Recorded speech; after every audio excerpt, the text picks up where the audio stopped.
rain, go away, come again another day. We have work, we have work. Ayan, umuulan na naman.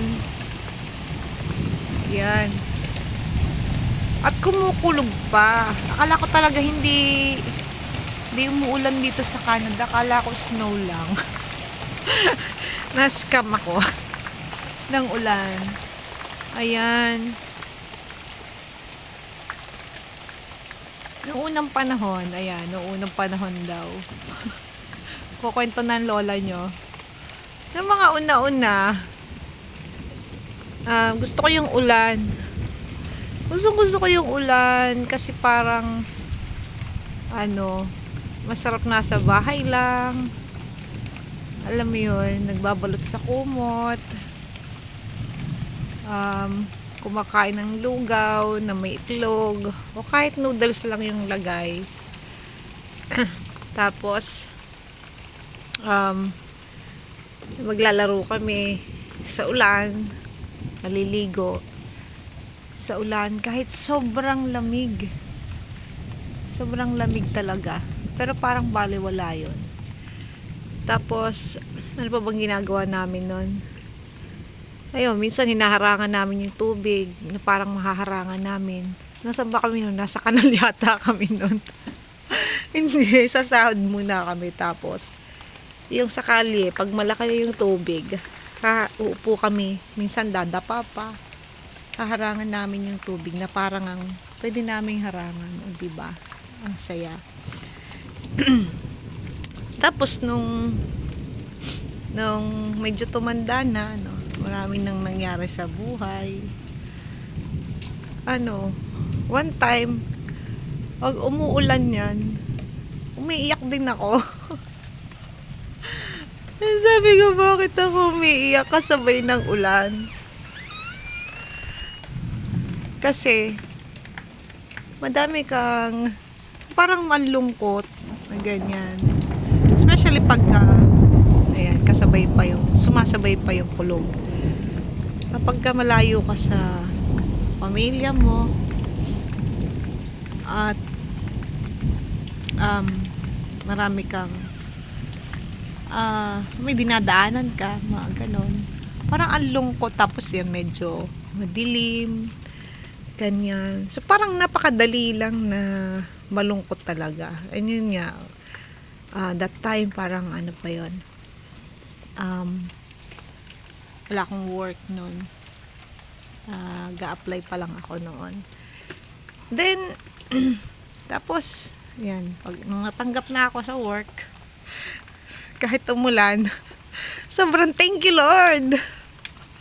Kasi kahit umulan, kahit umaraw, siyempre pag may work ka, may earnings ka, kahit bumagyo pa yan, kahit ano pa man, parang you have security. Yan. Na siyempre,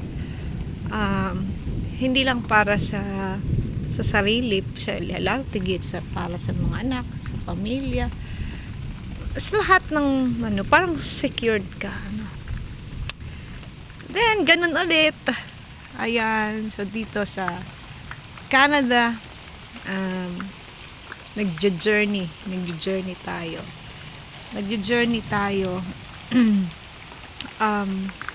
In God's grace and purpose, and praying that yung desire natin and plans and wants is aligned to His will.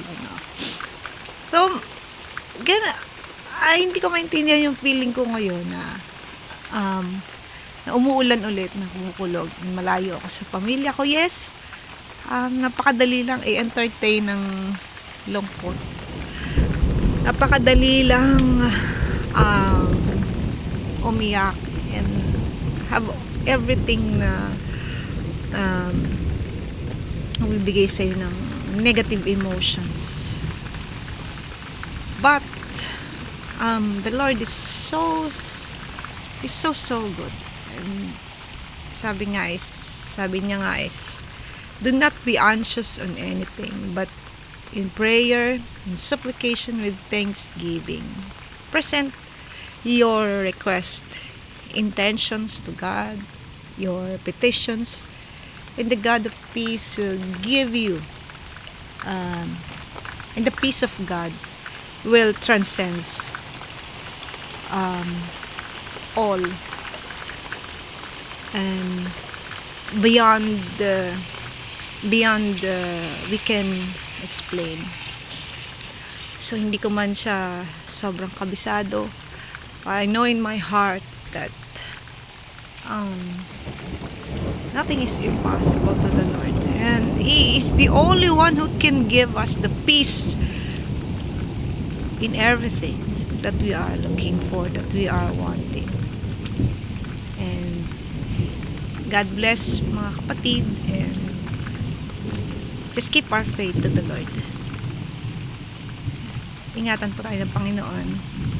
Amen.